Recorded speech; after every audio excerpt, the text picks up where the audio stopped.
Greetings from Tokyo. This is Daisuke, and I hope all of you are having a really wonderful day today.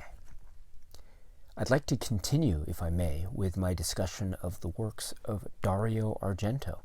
This time I'd like to speak to you, if I may, about a very interesting giallo thriller that he made called sonno, or Sleepless.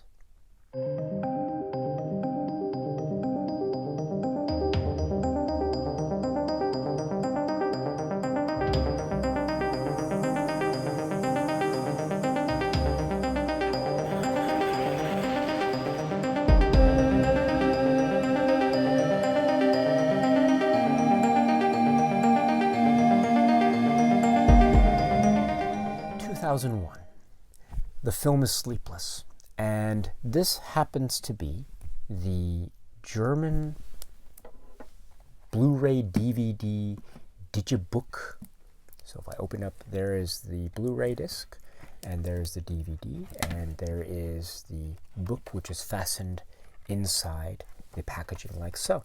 This Blu-ray DVD limited edition digibook is, as far as I understand it, the uncut 117 minutes actually. Here it's indicated as being 116 minutes, but I do understand that this version that's included here is the uncut version, or the version that doesn't have 3 minutes excised from it. So I think that this is, I understand it to be the full version, or as full as it has been commercially available.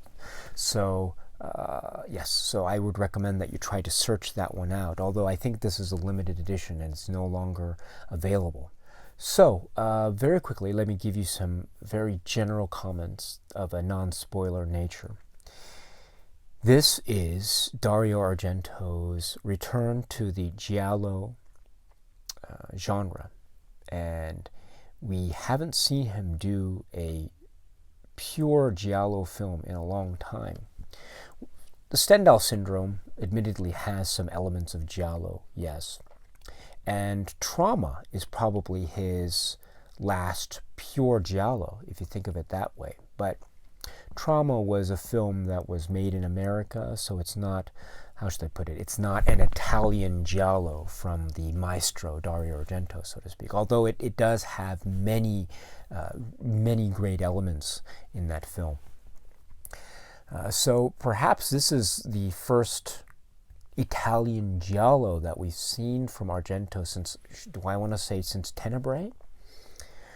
Phenomena isn't really a giallo film, a pure giallo film, although it does have giallo elements, of course. Opera, so well, yes, Opera is probably the last giallo film.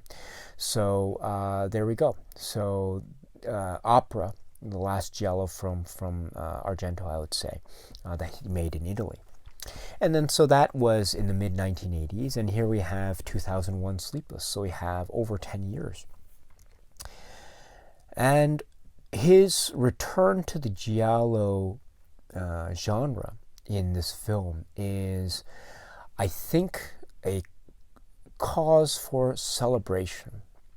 This is a truly engaging, suspenseful, nasty, bloody piece of work. And it has many elements that are, in my view, stunning, quite memorable. Max von Sydow is in. Max von Sydow, unbelievable. And the actress Rosella Falk is also in it. Now, I don't know if you know this, but Rosella Falk was a very famous actress who was in the film 8½ by Federico Fellini. And then you have Max von Sydow, who is a very famous actor who is well known for his association with the films of Ingmar Bergman. So it's amazing to see Rosella Falk and Max von Sydow in the same scenes together. You have this icon of Bergman cinema meeting this star who is in the most famous Fellini film, and they're in the same film. And then there's a film by Dario Argento about this serial killer in Italy. amazing. It's an amazing moment. So that is an example, I think, of why there are many things to cherish about this film. Of course, there is the fact that it is an undeniably stylish and bloody and ruthless giallo film. And, well, let me say, finally, before I go into spoilers, that I think this is a film that if you have been, let's say, disappointed with Argento's output since Two Evil Eyes, Trauma, Stendhal Syndrome, The Phantom of the Opera, then this, I think, will come as a very welcome change of pace and a return to form, so to speak. The phrase that's used a lot. A return to form of Argento. So if you fall in that camp, I think this film will delight and please you. However, if you fall in the other camp of Argento appreciation, that is, if you feel like his recent films prior to this, Stendhal Syndrome, Trauma, were interesting excursions into different territory by Argento, then perhaps watching this film will be a disappointment to you, because this is undeniably a return to his giallo roots, and he is retreading familiar ground. Granted, he's doing it in slightly different ways, variations on a theme, so to speak, but without question, this is a retread of familiar ground. And so you can either like that because you didn't like his previous films, or you may not like that because you would rather see Argento do things different. So depending on where you fall, you would either like this film or not like this film. I think, for me personally, I must admit that I think I'm falling a little bit in between. And I think with that, I will stop with those general comments and just say that if you haven't seen this film yet, I suggest that you stop this video, and you just try to watch this film if you are so inclined, because it is very violent. Quite, there are some moments where I had to look away. It's really quite gruesome and pretty in-your-face bloody. So if you don't like this sort of thing, maybe this film isn't for you. But if you can handle that, then I suggest you watch this film, and you can come back to this video at any time. Okay, so you're back, which means that you don't mind being spoiled, or you have already seen the film, in which case you know the ending and you know what's going to happen in this film. Okay, so why is this film good, in my opinion? Well, it does retread the same ground that we've seen in his previous works. In particular, the film Deep Red, Profondo Rosso. We have also the return of Goblin to the score, and it is a very, very catchy score. Quite, I would say it's off kilter. It's imbalanced in a good way. It leaves you unnerved and quite. It's quite chilling in many places. So the score is wonderful, and this is the first time in a long time that we've seen Goblin back with Argento. And as much as I love Ennio Morricone and his work in the Stendhal Syndrome, or in particular in the Stendhal Syndrome, I think Argento and Goblin really are a match made in heaven. One of the great cinematic matchups in history. That matchup, I think, rivals the great matchups in cinema. It's almost as great as, I would even dare say it's almost as great as De Niro and Scorsese, or Kurosawa and Mifune. Goblin and Argento, it's like a match made in heaven. And so with that in mind, here the music does not disappoint at all. It is relentless and brutal, and it's reflective of the film, which is what it should be. And I'm so glad that the music is here. Then we have the plot elements or the thematic elements in the film. So we have a kind of a nursery rhyme that feels like an Agatha Christie book, and then there were none.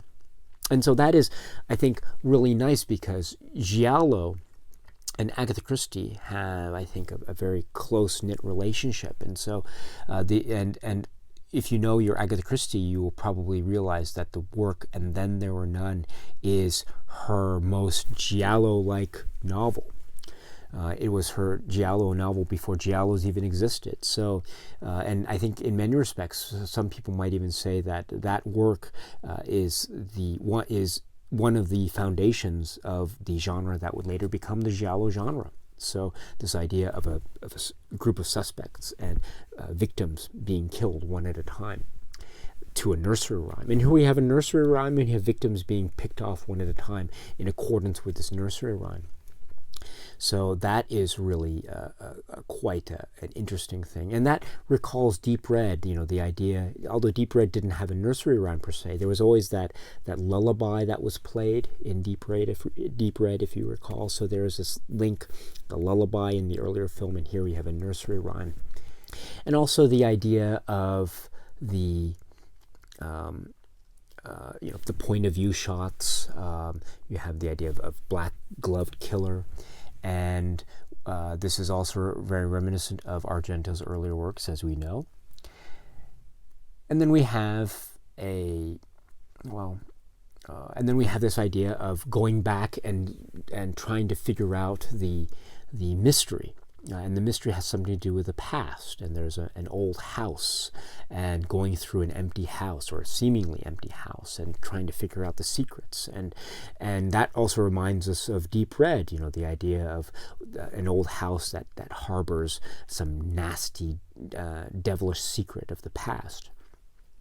Finally, there is an element of remembering a detail that doesn't make sense at the time, but when you get enough information, then the detail becomes it reveals itself, and that becomes the key to unlocking the mystery. Here, the idea is that Giacomo, the young man who was a little boy and witnessed his mother being brutally murdered, heard a noise during that event, and it sounded to him some like a hissing sound, but he never quite understood what it meant until he hears the very interesting the inhaler, the asthma inhaler that the killer uses. And so this is the little clue or the little hint that he realizes links his friend to the crimes. And this is very reminiscent, of course, of the idea of a little detail that is seen early on and you don't quite know what it means until later on in the film. We saw that in Suspiria, of course. We saw that in Deep Red most famously. And so this continues that tradition. In a slightly different way, I would suggest, because it has a more. It's not to do with a visual element per se, like the iris or the picture, but it's something that is to do with sound. So that is an interesting little twist on the theme, so to speak. And I think I think if I were to say anything negative about the film. And I think it's not a perfect film. It's certainly not my favorite Argento film. It is a good film, but it is not the best Argento film because there are elements that I would say are flawed. First, there is something very the killer here seems to be very, what's the word? Maybe not omniscient. Omnipresent. The killer seems to be able to appear basically anywhere and kill anyone at any time. So there isn't really the sense of a kind of a sort of there really isn't the sense that Argento is obeying the laws of physics or trying to maintain a semblance of realism here. I would draw your attention to the opening scenes with the murders on the train, with the woman on the train, and then falling. Her friend is killed in the car in the rain. After that, the killer seems to appear out of nowhere and just knows exactly where to be at the exact right time. And so, I find that to be a little bit. While it is a stylish move, and I understand this to be a film and a work of fiction, it does seem to stretch a little bit too thin, if you know what I mean. So I would have liked to have seen more attempts at being a bit more realistic in terms of setting up the situations. And also, I think there are some bits that go on a bit too long. I'll draw your attention, for example, to the opening murders. Now, you have this prostitute who is on a train, and she has just been with the person who is actually the killer, and she has some incriminating evidence about this, but she is suddenly killed on the train in a very gruesome way. Her fingers, and it's quite bloody. But I should say that that murder scene, before I go on, that murder scene is actually quite effective because you have a lot of blood, but if you think about it, it really is more suggested than anything else, because you have that one shot of the fingers being cut off by the knife, which is quite horrific. But other than that, you don't see too much else. You see a lot of blood and screaming, and that adds to the effect of horror. And then you hear her scream, which is then overlapped with the sound of the train screeching to a halt. Very effective. And so this is to say that Argento, I think, is playing with cinema quite ingeniously, and he's making things more gruesome than they actually are being depicted on screen, apart from that little moment of the fingers getting cut off. So I think it's more horrific than it's actually being portrayed on the screen. So that is a wonderful way to approach cinema. But be that as it may, I think the scene is also flawed. As much as I love it, it's a very flawed opening because I think it goes on too long.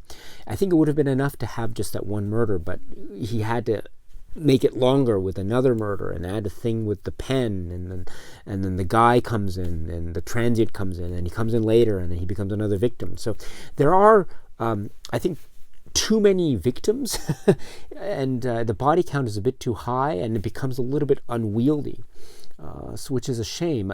I would have liked to have seen a bit more streamlined focus, if you know what I mean. But then again, this kind of horror film or giallo film, it's a genre that I think, for better or for worse, requires a certain body count. I guess I would have liked to have seen maybe a lesser body count, but with more focus on the characters, perhaps. That would have been a bit more interesting and might have generated more suspense. That being said, the kill scenes here are really quite something. There is the kill scene with the woman who's drowned in the pool of water, which is a terrible thing. But the water is shot in a way that is very reminiscent of Inferno. Remember the scene in the basement and the underwater scene. And then you have the woman whose face is being just crushed on the wall, which is just an unbelievably brutal scene, and the camera just lingers there, at least in this cut that I have, and so it is quite gruesome, and I had to look away at that particular scene, in fact, because it was something else, and it was just so that affected me very much. It's really nice to see the actor Gabriele Lavia here again. We see him here, and he has a similar role that he did in Deep Red. It's nice to see. It's nice to see him here as we saw him in Deep Red. Very memorable in that film, of course. And he also has that great moment where he is there in the house, right? And then Giacomo is walking around after he sees the transient dead, apparently having been shot in the kitchen, and he walks towards the window. And then suddenly, the father comes up from the frame out of nowhere, which is very reminiscent of the film Tenebrae. There's a very famous shot of Tenebrae of a character and going down and then revealing something behind him. It's quite an interesting play here, and I was very jolted by this particular moment in Sleepless. This is a film. Oh, and I should say also, how could I forget? Max von Sydow. Max von Sydow is in this film. Max von Sydow is in this film. And he's great. He is great. He is playing it so seriously, and he's giving this character of Moretti a lot of guilt and a lot of drive.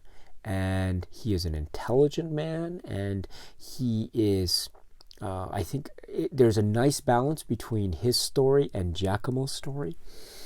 So, and there's a good rapport between the two of them, and so it's a really great thing. And he has a nice parrot or parakeet, whatever it is.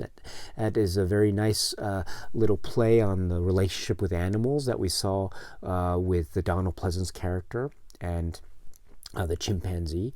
So, yeah, there is a real, but it's Max von Sydow, so it's wonderful, and it's great to see him here in top form, really giving it his all. So, yes, so this is a film that I think has a lot of great positive elements to it.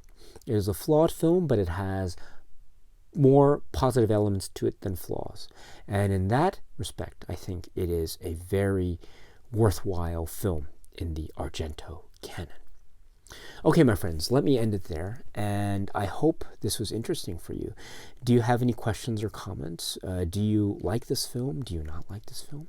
Please let me know in the comment section below, and I would love to engage with you in conversation about this film, Sleepless.